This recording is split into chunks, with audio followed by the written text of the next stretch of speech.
Arkadaşlar merhaba. Çok merak ettiğiniz Arteon'la birlikteyiz bugün. Tek başıma mı test yapacağım ben de bilmiyorum. Araba R-Line bu arada. O önemli. Biri geldi bak. Doğan ne yapıyorsun burada? İyi abi test yapıyorum gel. Vallahi ben de testten geliyordum. Gel abi. Geleyim mi? Buyur ne demek abi her zaman. Anlatalım mı? Gel. Ne bu? Biraz korkuyorum senden ama gel. Yapma ya. Vallahi. Vallahi tam benim böyle konuşacağım bir otomobilim var. Ben geleyim o zaman. Hadi gel yanaştır arabayı Tamam gel. yanaşıyorum şuraya. Tamam, hadi. Vay be. Gel abim gel. Bu ünlü Arteon mu? Bu ünlü Arteon tanırsın. Arteon. Teon. E'yi mi yutuyoruz O'yu mu? Hiçbir şey yutmuyoruz. Ar- Arteon. Çok Ne zor. çok zor söylenmesi. Bak Arteon. Çok zor ya ismi. Türkçe'ye çok uygun değil gibi. Art sanat demek. Evet. Eon sonsuzluk demek galiba değil mi? Sonsuzluk. Hı. Fakat ben sana ilginç bir şey söyleyeyim. Yani sonsuzluğa kadar sanat esprisine güzel bir isim de. Baskça ne demek bu Evet. araca? İspanya'nın kuzeyinde Bask bölgesi var. Onlar Arteon'un şeyi kullanıyorlar. Derece. Derece demek. Komple kelimeyi. Kelime Arteon. derece demek. Çok ilginç yani. Çok az kişi biliyor. Volkswagen biliyordur bunu bence. Biliyordur tabii. Araştırmışlardır abi. Yani kesinlikle koca Volkswagen. Niye böyle bir şey yapıyoruz onu anlatayım arkadaşlara. Hah, anlat. Şöyle bir şey oldu arkadaşlar. Okan abiyle Şaka tabii. velar testi çektik biliyorsunuz. Test bitti. Böyle Okan abi bir üzülür gibi oldu. Abi dedim ne oldu bir sorun mu var bir şey mi var? Okan abi üzüntüsü şu. Bu araba hakkında hiç olumsuz bir şey bulamadım. Yani çok olumsuz bir şey bulamadım. Bu yüzden canım sıkıldı dedi. Ama bir dakika vardı da o gün kestin mi bilmiyorum söylemedik mi yoksa? O gün Velar hızlı biraz test yaptık. küçük bir araç bunu unutmayın. Velar Discovery Sport'tan bile küçük bir araç. Evet. Tamam, Yani onu da bunu- buldu bak. O yüzden ben de böyle bir köşe yapmaya karar verdim. Okan abiyle beraber artık testler yapacağız. Ters adam. Ters adam olacak. Hiçbir şeyi beğenmeyen adam. Hiçbir otomobili beğenmeyen adam. Tamam. Bunu nasıl buldun abi? Yani Volkswagen biliyorsun Dresden'de Phaeton'u üretiyordu. Dresden arkadaşlar cam fabrika deniyordu oraya. Evet. Gittik Doğu biz oraya. Almanya'da. Evet. Bu acayip bir yer. Yani otomobilin üretildiğini sen camların arkasından görüyorsun. Görüyorsun. Hatta yoldan geçen bile oradaki Phaeton'ların hatta Bentley'in bazı modelleri ilk Flying Spur'ler orada üretiliyordu. Aynı altyapıya sahip esprisinde. Volkswagen altyapıları ortak kullanmayı çok seviyor. Şimdi buna da geleceğim. Şimdi Arteon'u Dresden'de mi üretiyor? Çünkü neden? Dresden fabrikası Volkswagen'in en büyük platformuna sahip olan bir fabrika. En lüks araçlarının, grubun en lüks araçlarının üretebileceği bir fabrika. En büyük araçların üretebileceği bir yer. Fakat bu araç orada üretilmiyor. Demek ki en büyük araç değil. Nerede üretiliyor? Emden denilen bir fabrika var. Emden. Nerede bu? En kuzey Almanya'da tam Hollanda sınırına çok yakın bir noktada. Avrupa'da işçiliğin en yüksek olduğu fiyat, çalışanların en iyi maaş aldığı bir fabrikada üretiyor. Bunun anlamı ne? Orada kusursuz işçilikte araçların çıkması gerekiyor. Peki Fakat- çıkmışım bakalım hadi gel. Fakat benim Arteon'da kusursuz işçilik konusunda ciddi soru işaretlerim var. Yani Ne var araç abi çok mesela? güzel. Hiçbir Evet. lafımız yok. Bana göre tamamen subjektif, öznel yorumlar Doğan. Tamam. Bu araçta işçilik Saygı hataları var. duyarız. Birkaç tane Abi, gösterelim istersen. Bu subjektif değil. Sonuçta görsel bir şey zaten. O hatayı sen görüyorsan ben de görüyorumdur. Fakat kötülemeden istersen hemen şu ön panjurdan bahsedelim mi? Tabii abi buyur. Ön panjur Yani panjuru farların içine götürmeleri Evet. bence çok büyük bir yani güzel bir oyun yani. panjura entegre farlar var. Bunun daha büyüğünü, daha yükseğini yeni çıkacak olan Touareg'de göreceğiz. Eylül ayında çıkacak. Bu zaten göreceğiz aslında sanırım. şu anda ondan ipuçları veriyor bize. Aynen yeni nesil Volkswagen tasarım. Tiguan'da başladı fakat Tiguan'da bu kadar entegre gözükmüyordu yeni Tiguan'da. Fakat bununla birlikte komple entegre yani Volkswagen'in yeni kaliteli prestijli yüzü. Bu kadar gösterişli bir ön görünüme gerek var mı? Onu sonra mı anlatayım şimdi mi söyleyeyim? Bence o tamamen zevk meselesi Zevk abi. meselesi değil. Niye? 90'larda değil. Tamam. Ya ben ters adamlık abi. yapmayacağım. Yürü. 90'lı yıllarda KOBİ'ler Türkiye'de aslında KOBİ olup yani aslında zenginlikle yani Türkiye'deki işçi şeyini bile bir çalışanlar var, bir KOBİ'ler var, bir de zenginler var yani fabrika sahipleri. KOBİ'ler ne daha küçük fabrika atölye sahipleri. Bunlar çevreden veya işçilerine karşı çok göze batmamak için Passat almaya başladılar. Bunlar tam 20 yıl önce 96-97'de. Ve bu Passat aldıkları Passatlar hep 2.8 motorlu, deva 4Motion bilmem ne böyle olabilecek en lüks Passat'ları Fuller aldılar. Neden? Dikkat çekmek istemiyordu bu insanlar. Çalışanlarına karşı Doğan, çevreye karşı. Yani daha mütevazı gözüküp aslında lüks bir. Bu adamların hepsi Mercedes, BMW'nin 5 serisi, 7 serisini Ne alacak bileyim. adamlar. Gidip Passat'ın büyük motorlu çok lüks versiyonlarını alıyorlardı. Yani gösterişten uzak kalmak istiyorlardı. Şimdi? Şimdi bu araç gösterişli. Ya bunu alırsan herkes bakacak buna. Bakacak tabii. Yani Abi yani yanımızda 7 geçiyor. Demin 7 geçerken buna bakıyorlar yani. Bakıyorlar, Şimdi değil 5'te mi? çıkalım mesela, senin 5'te. Herkes buna bakacak, emin ol yani. inanıyorum Acayip kesinlikle. bakıyorlar. Fakat işte o yüzden çok gösterişli olması bence bir Volkswagen markası için dezavantaj. Volkswagen birazcık daha mütevazı olmalı. Ama bence yeni bir yola giriyor işte abi buna yani. Yıllardır zaten bu mütevazi grupta tasarımlar Audi var. eleştiriliyor. Grupta Audi var. Tamam Ne yapacaksın? ama o grubun hesabı başka, onun kasası başka, bunun kasası başka. Bu şimdi belki de Audi'den pay kapmaya çalışıyor biraz da. Yani Audi'den pay kapmak, yani bu cepten alıp öbür cebe, Cebe koymak gibi. pay alıyorsun. Eyvallah. Yani bence Volkswagen birazcık daha mütevazı olmalıydı. Fakat lüks yapmaya çalışmışlar da şu birazcık hatalar var. Onlara bakalım istersen. Bakalım Lüks abi. deyince sıfır hata olması gerekir. Tamam. Değil mi? Premium dediğinde sıfır Premium hata dediğiniz alacak. zaman Şurada Bu 2 kapı biraz milimlik- düşük geldi bana da, evet. 2 milimlik. Var. Devam edelim. Şuradan da gözüküyor bakın. Var evet, orada da. Şimdi bu sol kapı diyeceksiniz. Sol arka kapıda da var. Bu sefer sol arka kapı yukarıda duruyor birazcık. Arkası yukarıda duruyor. Doğan, hemen diğer tarafa geçelim mi? Geçelim gel abi. Şu alt tarafta da birazcık farklılık var. Dikkat edersiniz. Bu kapı düşük. Ben o kapıyı ayar yaptıracağım sanayide. Kapı düşük abi. İyi de Emden fabrikası gibi bir yerde üretilen Abi bir araçta bu hatalar olmasın. Abi çamurlukçu Çetin var bizim. Çetin abi. Tamam. Aslan gibi Şurada adam, da var. ayarlarını bir yapıyor, şık şık. Tamam, arabayı komple mi sokacağız? Arabayı baştan üretecekler o zaman. Onları, sen kızma. Şuradaki hatayı görüyor musunuz? Bakın şurada da var farklılıkları. Görüyor musunuz? Şurada bu sefer bu tarafa, diğer taraf yüksekteydi. Bu sefer bu taraf aşağıda. Abi kapılara bir ayar istiyor, evet. Peki, Abi. O konuda haklısın abi. Sinyaller yanıyor değil mi? Yanıyor. Gelin bakalım, buraya bakalım. Sıfır hata olması gerekiyor. Kayan sinyallerim var abi. Kayan sinyalim var da bir tanesi yukarıdan kayıyor, bir tanesi aşağıdan kayıyor. Evet. Şurada nereden baksanız 2 milimlik bir fark var. Tam bagaja da ayar yaptıracağım abi. Yani Yaptıracağım abi. Çetin Yaptırın. abi arasanız abi. yani arayın. Çetin abi arayın. Arayın, bence Çetin abi biraz para kazansın. Okan abinin eli ayağı titremeye başladı. Sinirlenmeye Sinirlendim başladı. ben. Ben sinirlendim. Sen kaputu da beğenmedin. Ben beğendim kaputu abi. Neyini Kaput- beğenmedin? Kaput çok büyük. Tamam, Piyasadaki büyük. en büyük kaputlardan biri, İhtişamlı çok duruyor abi. alçak. Bir açalım kaputu Ama bakalım. çok alçak bu kaput. Yani lüks bir araçta birazcık daha yüksek. Heybetli gösterişli. mi durması lazım diyorsun? Heybetli duruyor fakat çok alçak. Bir de dışarıya taşmış durumda Doğan. Tamam abi, işte tasarımı o zaten arabanın. Güzelliği orada. Ama dışarı taşmış. Benim hoşuma Ya gidiyor. şapka gibi duruyor. Senin hoşuna Bildiğin- gitmedi yani bu. Benim Şapka hoşuma gibi gitti duruyor. abi. Ha bak, ne yazıyor burada? Ne yazıyor? TDI yazıyor. Evet. İyi de bu araba 280 beygirlik çok güzel bir benzinli motora sahip. Niye o gelmiyor? Madem ki yüksek vergi dilimindeyiz. 2 litre değil mi bu? 2 litre abi. 2 litrelik nefis bir TSI motoru var Volkswagen'in. 280 beygir. Evet. Niye yok o? Aynı para. Hatta belki daha ucuz. 280 çıkır çıkır, böyle hiç sesi çıkmayacak. Lüks araçlarda ben binek otomobillerde dizele karşıyım. Lüks araçlarda dizele kesin karşıyım. Yani lüks araç alıyorsun, premium bir araç alıyorsun. Çakır çukur çakır çukur dizel Evet, sesiyle mücadele. kesinlikle. Tamam, tork yüksek, yakıt tüketimi düşük olabilir. Fakat yeni nesil TSI motorların zaten yakıt tüketimi düşük. Yani bence TDI, yani dizel olması, hele ki Volkswagen'in bu dizel skandal hikayesinden sonra halen TDI. Yani TDI görünce birazcık soğuk davranmamız gerekiyor bence ki dizel üretimi çok yakında bitecek. Artık hiçbir marka dizel üretmeyecek. Yani önümüzdeki 13 yıllık bir dönemde. Ben premium bir otomobilde dizele karşıyım. Tamam, açıkçası. burayı da sevmedik. Ben- Bunu da kapatıyorum. Yani Tamam. TDI'ni sevmedim. Tamam abi. Tamam abi. Tasarımımız böyle abi. Tamam, tasarımı sevmedin, motoru sevmedin. Fakat Başka herkes... neyi sevmedin? Kaputu sevmedin. Yo, sevdiğim tarafları var. Ha. CC'ye benziyor. Evet. Passat CC, eski Passat Şimdi CC'lerle Passat aynı CC ile şekilde. karıştırılıyor bu. Yeni CC deniyor da yeni CC Fakat- değil bu. Bambaşka bir şey bu. Passat dingil mesafesinde 13 santime yakın bir farklılık Uzatmış. var. Bu daha büyük. Büyük. Hatta Passat'tan da büyük. Büyük, evet. Passat'tan büyüklüğünü nereden anlarız Doğan? Arka koltuk yüz Evet. mesafesi. Bakalım abi, buyur. Ben boy kaç 1.80 abi? olarak oturayım Otur mı? abi, buyur. Oturdum. Ah, vay be. Skoda Superb kadar geniş. Geniş, evet. Çok geniş. Ve ön koltuk şu an Yani biraz geride Passat'tan yani. daha geniş olduğunu hissedebiliyorum şu Hissediyorsun, an. evet. Fakat bu Baş aracın kupe mesafesi- tasarımından dolayı baş mesafesi sorun mu? Elimizin yumruğunu şöyle koyup şöyle yapmamız gerek. Tavandan eğer şu yumruk mesafesine uzaktaysak doğrudur. Şimdi yumruğum sıkışıyor. Fakat aracın kupe tasarımından dolayı Kabul bu kabul edilebilir. edilebilir bir şey. Eyvallah. Fakat diz mesafesi inanılmaz. Ben de biraz eleştireyim hadi. Bu kadar eleştiriye. Ben de şuralarda biraz havalandırma Evet. kontrolleri, dijital bir ekran, Niye? küçük bir Evet, şey bak, beklerdim. niye yok? Yok. Niye yok? Bir tane mi bu arada besleme var? 12 volt var. Bunun içinde de Tamam, alt arkada iki, var. kaç kişi USB oturuyor? var.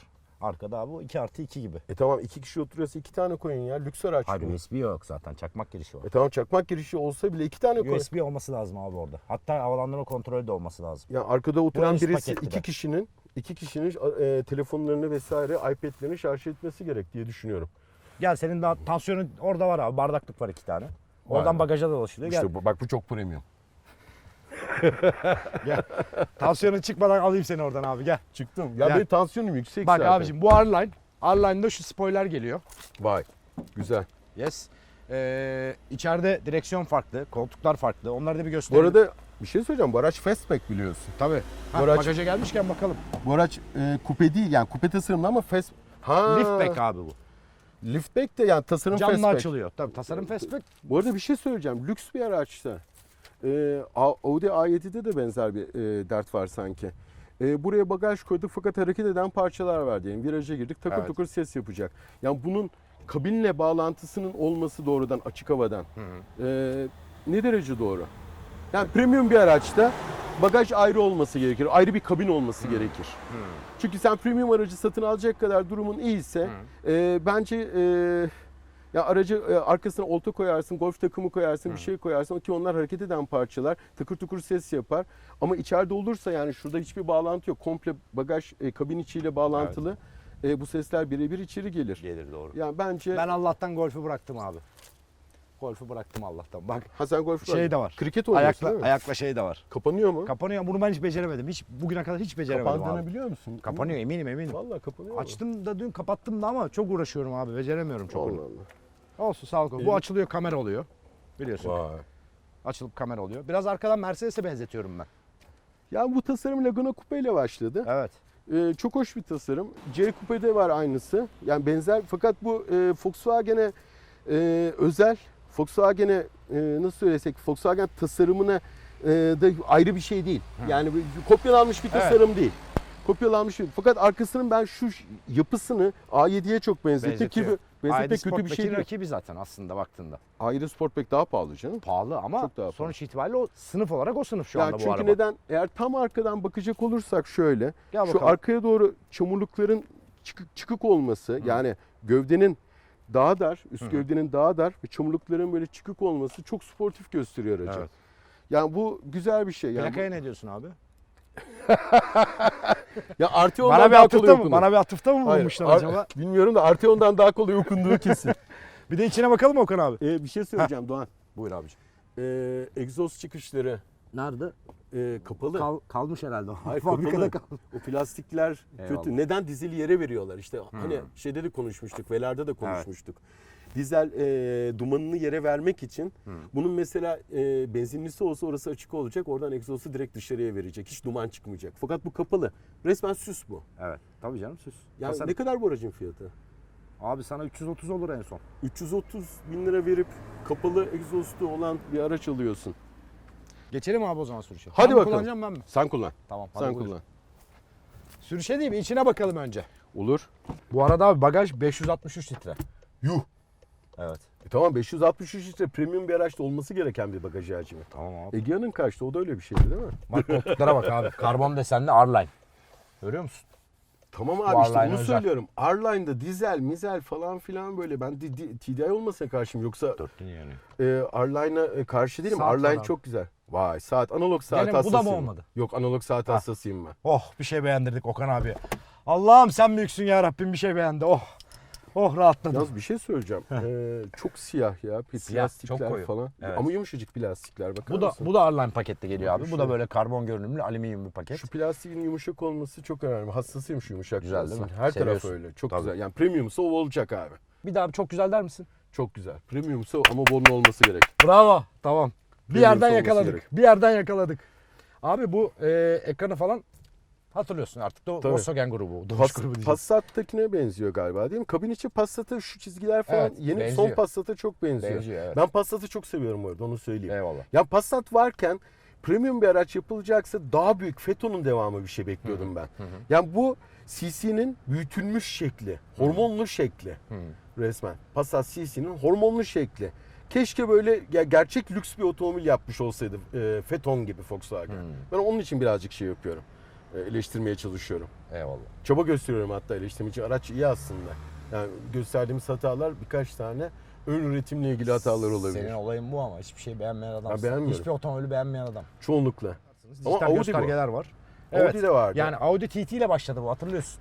İlk dijital ekran Ben TT'ye geldi, hatırlıyorsun. A7'de gördüm önce. TT'yi hatırlamıyorum. Okey. A7'de gördüm Ben ki TT'de bu araç gördüm. A7'ye çok benziyor. Yani Hı bu hı. ekran burada işte navigasyon haritası falan da çıkıyor hatta 3 boyutlu. Evet, aynen Müthiş öyle. Bu güzel. ekran değişebiliyor ve ortaya navigasyon geliyor. Acayip istersen güzel falan. bir ekran. Aynen. Ben bunu A7'den hatırlıyorum. Bunda Audi. güzel bir şey var abi. Bak, jestlerle hareket ettirebiliyorsun. Bak, bu biraz şov olmuş işin. Bak. Gesture control. Yes. Ama Gesture sadece control. bu yani.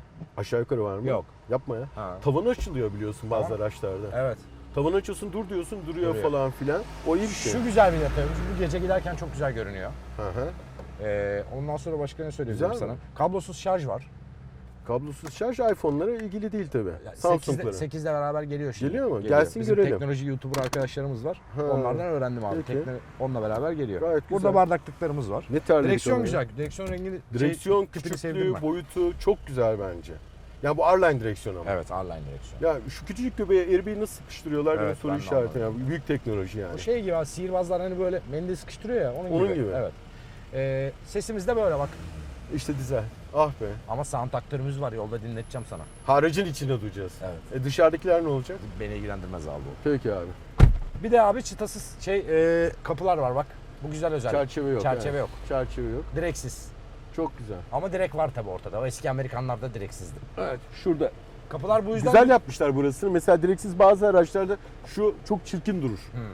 Bunda güzel duruyor yani. Çok sade, temiz duruyor. Evet, Şunun temiz dışında bir duruyor. tane plastik parça var siyah. Çok güzel duruyor. Bu yüzden olabilir mi kapının düşüklüğü? Direksiz çerçeve olmadığı için. Kabul etmiyorum abi. Tamam, evet. Kabul etmiyorum. Yani premiumsan o sıfır hata alacak işçilikte. Bunda var. Çıkalım mı yola? Hadi gidelim. Hadi. Tamam. El koyalım mı şöyle? Koyacağız. Sallandırma. Hadi çıkalım o zaman. Hadi. Şimdi abi modlarımız var. Hemen bakalım modlarımıza. Bak, görüyor musun? 1, 2, 3, 4, 5 tane hatta modumuz var. Tamam. Eco, Comfort, Normal, Individual. Gesture kontrol olduğu için sürekli değişiyor. Evet, değişiyor. Bunu biz Comfort'a alalım şimdi. Bir çıkalım yola. Hadi konfor. Sportta ses de güzel geliyor. fotoğraf. Güzel fotoğraflar, evet. Grafikler falan çok güzel. Bak gaza yüklendiğini gösteriyor. Evet böyle. evet, o çok, bak orada şey gibi, eski BMW'lerde vardır ya alttan, yani yenilerde de var gerçi. Şeyi gösteriyor. Vay vay vay.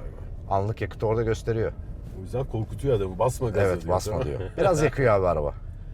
Yani dizel olmasına rağmen mi yakıyor? Dizel olmasına rağmen yakıyor ama güçlü dizel abi, 240 beygir.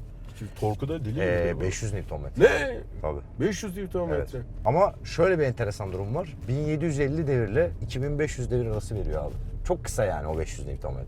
Yeter ya. Ama yeter tabii. Yani Götürüyor, akıtıyor altındaki yani. de 400'dür yani diğer tarafta Tabii, verdiği. tabii canım. Diğer Akıtıyor araçta yani. verdiği. Yani uzun bir 400 devir Nm aralığında değil. deli bir tork biliyorsun. Yani Tabii. Mercedes G400 CDI'da deli bir tork vardı ilk çıktığında. Hı hı. Ya bu dedik bu ne biçim tork? Benzer bir rakam. Hı hı. Tam hatırlamıyorum şimdi. Böyle bir binek otomobilde böyle bir torkun olması. Enteresan değil mi abi? Yani tam otobanda cruise etmek için. Tabii. Otobanda gazlamak için. Yani gazlamak derken böyle uzun mesafede. Eyvallah. Yüksek torkun avantajı ne? Torku yakaladıktan sonra çok az tüketerek ilerlersin. İlerlersin evet. Ya Doğru, benzinli de doğru öyle kullanırsan abi. Benzinli araçlarda maksimum beygir eşittir maksimum tüketimdir. Dizelde ise öyle değil. Maksimum tork en az tüketime denk geliyor neredeyse. Velar'ın yorumlarını okudun mu abicim bu arada? Okudum. Ya çok teşekkür ederim. Çok böyle herkes Okan abi vesaire Çok- beni motive ettiler. Ben özür dilerim, araya girdim. Ben böyle video çekerken bazı insanlarla çekiniyorum bazen. Çünkü şöyle durumlar olabiliyor abi. Bizim takipçi arkadaşlar yani. Ne görürse onu yazıyorlar. Yani Evet. yalan dolan yok, anladın mı? İyiyse Kopya iyi çektiğini yazıyor. yazmışlar. Yazıyor tabii, onu da Kopya oradan çektiğini kağıttan yazmışlar. bakıyorum ya arkadaşlar, artık o kadar çok Abi fazla benim araba gözlerim kullanıyoruz için ki. böyle Jackie Chan tarzı böyle Çinli gözü demişler. Sesini ya, çok beğenenler ama var. bir şey Neler söyleyeceğim. neler. O gün ben çok hastalığın başlangıcındaydım. Evet, sonra hasta Geceliğin oldun. zor bir gece geçirdim. Sonra çok kötü hasta oldum Eyvallah. zaten. O yüzden gözlerim kısık çıkmış. Şimdi de kısıktır belki, bilmiyorum. Yani biraz abi şey yapıyorum. Çekiniyorum açıkçası. Çünkü hani pardon, bize alıştılar. Okey, ama bazı yeni gelen arkadaşları alışamıyorlar, edemiyorlar ya da yanlış bir şey söylüyor, bir şey oluyor. Hemen tabii ki yazıyorlar bizimkiler. Ama seni enteresan şekilde çok sevdiler. Acayip ya. Çok hoşuma gitti. Eyvallah. Yani ben bunca yıllık otomobil yazarıyım. Hı hı. Bazen dergilerde falan böyle veya televizyon programlarında e-mailler geliyor.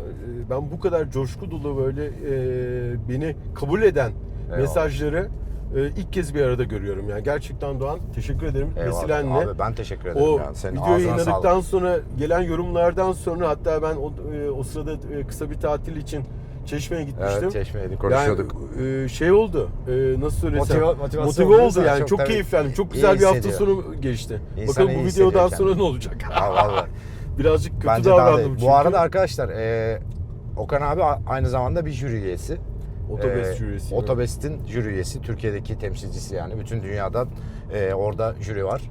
Tüm Avrupa ve Rusya. Rusya'dan doğru. Pardon, dünya değil ve Okan abi de Türkiye'yi temsil ediyor. Bizi temsil ediyor orada. Ya orada fiyat kalite dengesini arıyoruz biz daima. Yani sunulan fiyatın karşılığında en yüksek markalar ne sunmuş? Onu dengesini arıyoruz. O yüzden birazcık daha eleştirel bakabiliyorum ben otomobillere. O önemli. Yani nereden çıktı bu ters adam demesinler. Hiçbir Demesinler. şey beğenmiyor değil. Zaten alışkanlığım benim bu. Evet. Otomobillerde ben pozitif yönler zaten herkeste var. Fakat hata aramak, tüketicinin sonradan birkaç yıl sonra göreceği detayları önceden görüp söylemek birazcık daha iyi. Çünkü tercih yapan kişilere önceden fikir vermek Bizim işimizde bizim işimiz büyük bir kısmı o değil mi zaten? Zaten abi? aynen. Yani sonuçta bir şeye bakıp bu iyi, bakın bu da iyi, bu daha iyi demektense olumsuz yönlerini Ya söyleyip tabii iyi ki. yönleri zaten iyi yani arabanın. Tasarım Belli. birimlerinde 1000 tane tasarımcı var. Mühendislik birimlerinde binlerce mühendis bu otomobilleri yaratıyor. Bu otomobillerde hata olmaz aslında. Fakat Türkiye şartlarına veya bizim alışkanlıklarımıza uygun mu değil mi gibisinden veya son üretimde az önce dışarıda gösterdiğimiz gibi işçilik hataları var mı yok mu, bunları görmek veya bazı teknolojiler henüz oturmuş mu oturmamış mı, bunları eleştirmek birazcık doğru gibi geliyor bana. Doğru bence de. Araba çok sessiz ama bu arada abi. Sessiz mi? Değil mi? Bence sessiz ya. Ya Ha. ben ilk kez bindim biliyorsun. Diğer araçtan indim, buna bindim. 19 jantlar var bunun üzerinde. 19. Evet. Vay vay. Büyük jantlar var. Böyle yuvarlanma sesi Jantları falan çok hiç güzel yok gibi. ama ben çok baktım. güzel. Böyle Monoblok gibi duruyor böyle. Tek parça aynen, gibi. kırmızı metalin yanında siyah siyah böyle var. piyano black Piyano black hatlar var. Onlar bence çok şık olmuş araçta. Çok güzel. Bu ne ya? Önde de Golf var. Bak arkasına ne güzel bisiklet koymuş ona. Yani Buyur Türkiye'de şu an. otomobil kültürü çok güzel gelişmeye Adaptif başladı. cruise kontrolü açtım abi. Evet. Aynen öyle Çok abi. güzel bilinçli gelişmeye başladı. bir Bilinçli tüketici tüketici çok geliyor. bilinçlendi. Geliyor evet. Biz de ona katkıda bulunabiliyorsak ne hala. Ne mutlu değil mi abi? Bak Ya gerçekten çok arabanın hoşuma virajı gidiyor. güzel abi bu arada. Yani Çok viraj, yol smooth, tutuş, yol tutuş bence çok bu güzel. dikdörtgen bir geometri var aracın altında. Çok uzun bir dingil mesafesinin Evet. üzerine geniş bir yapı var. O yüzden de yol Bence tutuş. yani yol tutuş iyi olmak zorunda bu araçta. Yani adaptif cruise kontrolü devrede abi şu anda.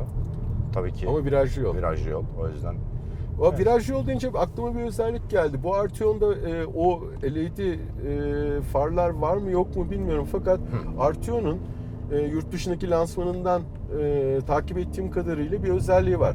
Farlarında farlara ait bir GPS sistemi var. Dünyadaki neredeyse tüm yollar bu GPS sisteminde kayıtlı Doğan.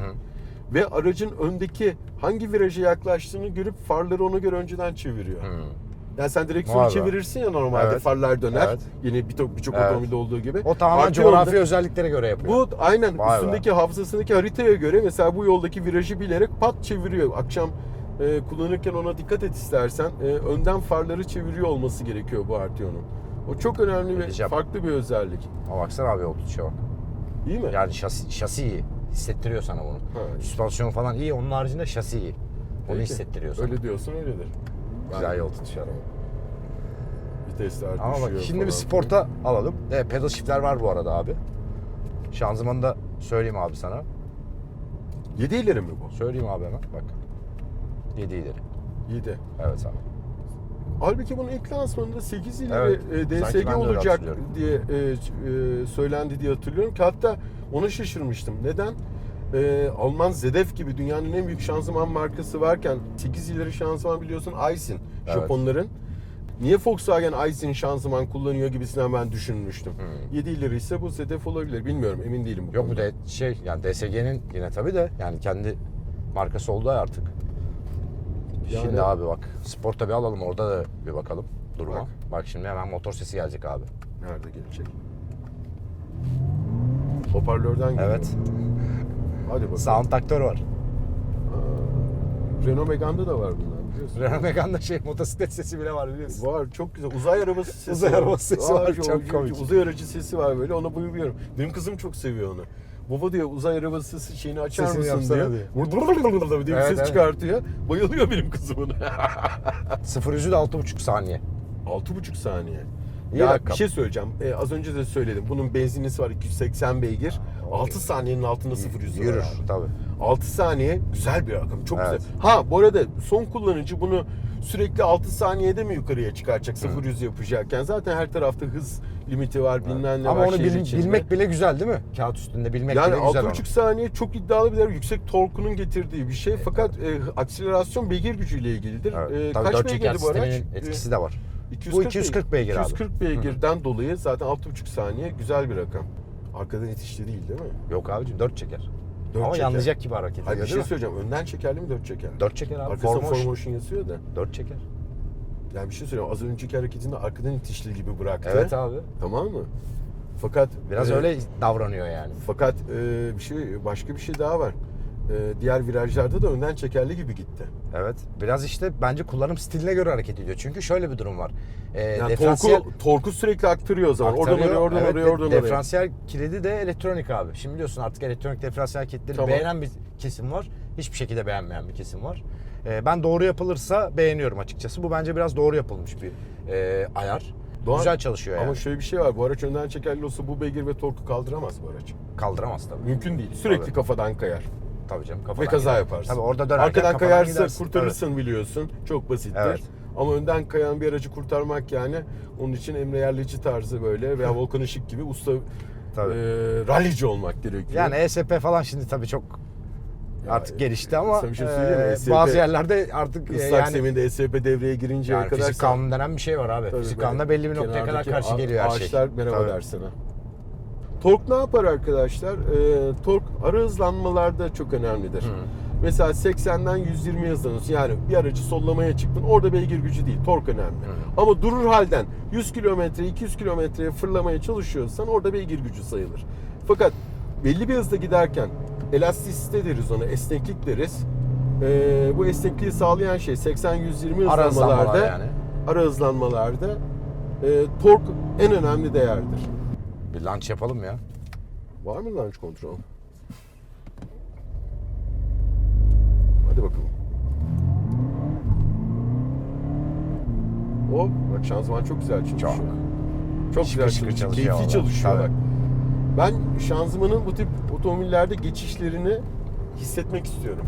Aynen ben de. Ben hissetmiyorum. Ben de hep Bazıları söylerim. böyle o kadar smooth ki anlamıyorsun böyle nereden nereye geçtin bilmem ne. Bu bak ne güzel attırdı. Tık tık tık. Yani bunu yaşayalım ya. 2 gün önce Aventador kullandım. Yapma ya.